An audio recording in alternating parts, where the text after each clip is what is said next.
the pastor na neema ya Bwana inatosha. Karibu pia wale wamekuwa wakitufuatilia kwa mitandao.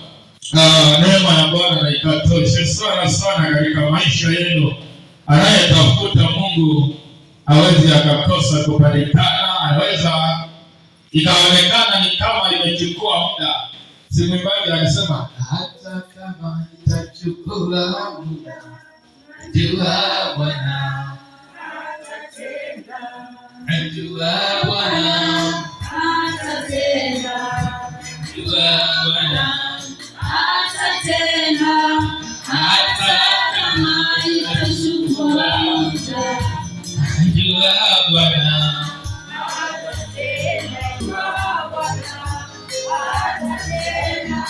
Hata kama itachukua muda, jua Bwana. Normally tell you a thousand days is like a day and anniversary to God. Somebody say amen. Kwa hiyo neema ya Bwana na itoshe sana sana. Bwana mkawe anatusaidia sana sana.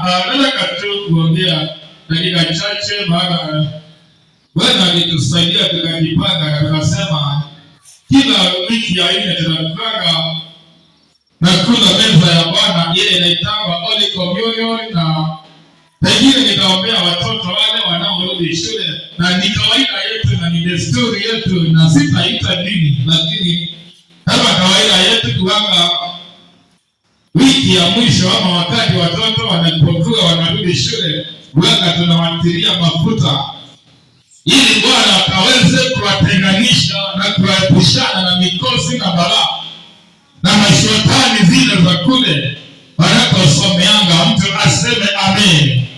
Alafu tunawatuma, tunawaambia wakwende wakaone Mungu, na tunawaambia hawatakuwa mikia bali watakuwa nini? Vichwa. Ni andiko linasema hivyo, we shall not be tail but we shall do what? We shall be what? Head, above and above. Sema above. Somebody say above and above only. Ipigie makofi mazuri. Nimekuwa najua hiyo kizungu kama wewe ingalikuwa mbali saa hizi. Sema amen. Hebu nilete neno la Bwana, pengine kama tuna maishuda wewe nitachukua baadaye tunapokuwa tunasonga na Bwana akatu. Ninapoongelea prophetic instructions, ina maana ya kuwa I can send you. Ninaweza nikakupa neno la kiunabii na utakwenda kulifuatilia ama ukachiliachilia. It is upon you. Somebody say amen. Lakini kitu kimoja ninajuanga ni kwamba hakuna neno lililo neno na nabii wa kweli siku hata moja litakuwa ikosa kutokea ama kutimia. Sema amina tena. Ninapoongelea prophetic instruction, ninaweza nikakwambia ukiniletea tofali na ukalie, hapo ndio ponyaji wako ulipo.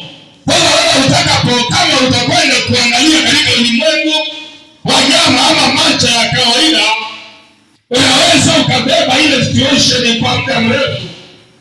Lakini kama utatii sauti ya kweli ama sauti ya nabii wako, maana miaka chache iliyopita I thought about deep interpretation hapa. Na ikawa ninakupeleka polepole, ninakueleza na stages za usingizi pale, ninakueleza kuhusu alpha, ninakueleza kuhusu deep of the deepest sleep, na vile sauti unazosikiaga. Maana kuna ile inaitwa alpha, unapatanga umelala lua koka wakakamili kuelina, lakini ukiwa umelala bado unaweza ukasikia sauti za watu wakipita huko nje. Unasikia hiyo ni punde inakanyaga. Unaweza ukawa unasikia makanga kule kwa njia wakipigilia Nairobi 700 tetii leo 150 wala sana. Unapata umelala bali ukanikia the voice. Hili kama kwani olula kama shisho marazaina. Hivyo ndivyo pia ilivyo katika kwa sana. Hivyo ndivyo yaweza akakupea instructions. Na kama utapenda kutii, kama utapenda kumwa unaamini maisha yako yanaweza ikabadilika once and for all. My prayer leo, Bwana akabadilishe maisha ya mtu aliyeingia kama madhabahu haya katika jina la Yesu Kristo, na kila neno la kinabii litakayotokea leo na Bwana akalifuatilie na likatimie katika maisha yako katika jina la Yesu Kristo, Mwana wa Mungu aliye hai. Sema amen. Sema hiyo limetokea. Pigia Yesu makofi mazuri. Mimi nataka kuongea habari za Naamani yule jemedari mtompata pale katika Wafalme wa Pili 5. Maana ni historia watu wengi wanaielewa, ukalianza mstari kama mlango wa 8. Ukalisikia vile wanaulizana pale, nataka kuongea lugha ya Naamani jemedari kidogo.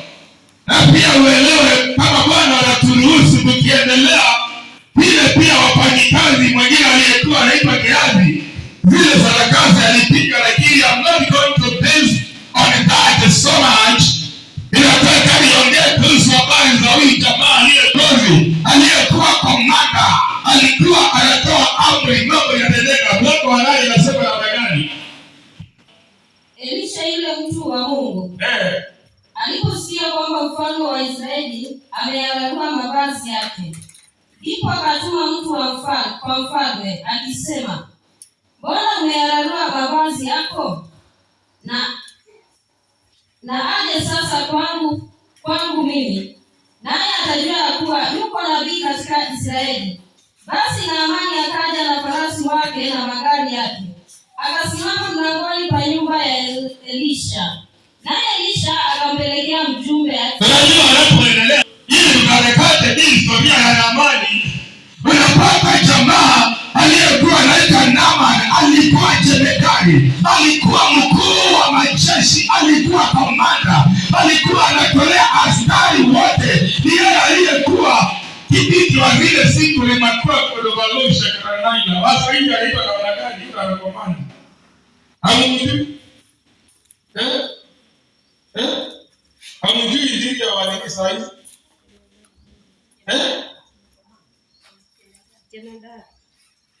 Nasema yule wa serikali ya Ruto ya UDA saa hizi, yule anasimamia ni hamjui? Hakufuati? Hakufuatiaje? Yeye pigia pasa mababu majani. Mtu amedara. Alikuwa mtu amelewa siku hizo baada ya sana. Yeye aliyekuwa anatoa amri.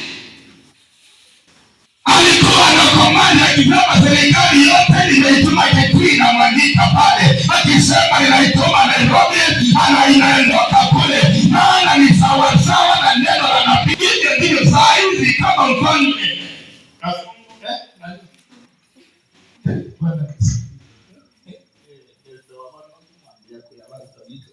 Sema washindwe. Sema hiyo ndio ishindwe. Bwana amefanya.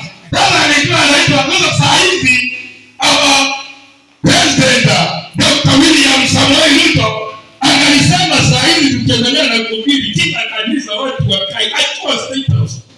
Akiwa hapo aseme kila kanisa ifungwe na watu watoke. Akiwa huko saa hizi unaona sisi wote tunafunganisha vitu zetu na tunatoka. Why power? Someone say power.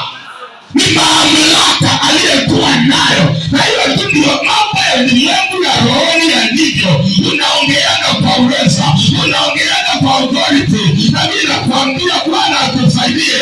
Awe kama anatusaidia na vitu vingi, awe kama anatupea kalima kakoni Olovila, akupee uwezo, akupee power. Uwe na uwezo wa kuondani vinatii. Unaongea kuzimu inasikia. Una mtu ametoa amri. Unaongea watu wanasikika. Pokea hiyo mamlaka kwa jina la Yesu. Sema amen. Kama ile ndio niliyokuanga na jemedari Kakamako Balona. Aliwahi tuliga ilawa na inapenda. Siku moja the guy was suffering from a leprosy. Leprosy ndio mambo. Ndio hiyo. Hiyo ilikuwa inaogopewa kuliko kansa. Haita mungoto modelo tunaona kalikaoja. Sasa hivi wanaogopa kansa. Bwana asifiwe sana. Sasa ilikuwa ni kama kansa ya siku za leo. Ilikuwa kama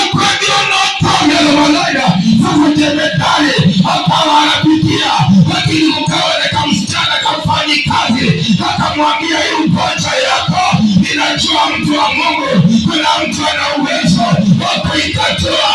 Akaandika barua, ikakwenda akakararua, ikafikia Elisha aliyekuwa nabii. Akasema si huyu jamaa hajajua kama kuna nabii, huyu jamaa nimuletewe, ijulikane kwamba there is a prophet in this city.